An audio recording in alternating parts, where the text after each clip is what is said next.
President William Ruto nĩatirihĩte iceera rĩa thikũ igĩrĩ bũrũri-inĩ wa Mozambique kũrĩa Kenya na Mozambique cikiranire ngirimiti 8 cia kũrutithania wĩra.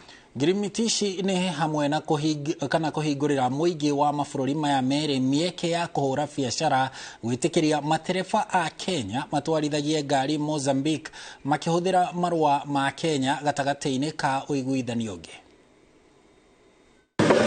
President William Ruto ahũthĩrĩte thikũ yake ya kerĩ ya iceera rĩa bũrũri wa Mozambique gũcerera a Kenya arĩa maikaraga bũrũri-inĩ ũcio, arĩa mahũraga biacara ngũrani na gũteithia gũkũria bũrũri wa Kenya marĩ nja ya bũrũri. Hata kama mimi asingeniambia kwamba huku nyinyi wa Kenya nisingejua. Lakini tunaomba muendelee hivyo hivyo, msaidie hata biashara hizi. Biashara ndogo ndogo ndo zina employ watu wengi sana, sisi tunajua. We have also concluded and signed mutual recognition of driving licenses of our two countries. So I think now from yesterday, having a Kenyan driving license is as good as having a Mozambican driving license. President Ruto akĩrĩra a Kenya arĩa maikaraga nja wa bũrũri atĩ thirikari yake nĩ ĩrarũmbũiya mabata mao kũhetũkĩra wobici ya mwandĩki mũkaru Roselina Njogu ministry-inĩ ya maũndũ ma nja ya bũrũri.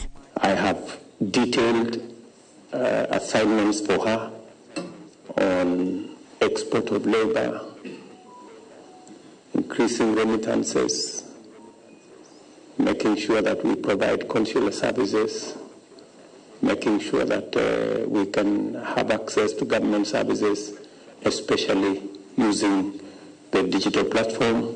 Kwa hiyo karibuni nyumbani, msifikirie kwamba Ruto ndio rais wenu ni mimi. Kenya na Mozambique kũhetũkĩra President William Ruto na Philippe Nyusi mekiranĩire ngirimiti 8 hamwe nacio kũhingũrĩra mũingĩ wa mabũrũri maya merĩ mĩeke ya kũhũra biacara. Ruto agĩtĩtĩrithia mũrũgamo wake atĩ no nginya mabũrũri ma Afrika mahingũranĩre mĩhaka yamo, akiuga mũhano itarũ cia SADC, COMESA na Afrika ya irathĩro EAC cirĩ na ũhoti wa thoko ya andũ makĩria ma milioni 700, no mĩhaka ya mabũrũri maya ikagirĩrĩria thoko ĩno. And therefore we will give ourselves, as about 28 countries, an opportunity to trade within ourselves, eliminate barriers, reduce bureaucracy. Orĩngĩ President nĩ atĩtĩrithĩtie bata wa mabũrũri ma Afrika kũhũthĩra mbeca ciamo kũhũra biacara gatagatĩ-inĩ kamo hatarĩ kwĩhoka dola ya Amerika. That business people from Angola can sell to their counterparts in Kenya without having to bother in what currency they are trading. Thutha ũcio President atumĩte thabarĩ ya kũhũndũka gũkũ bũrũri-inĩ.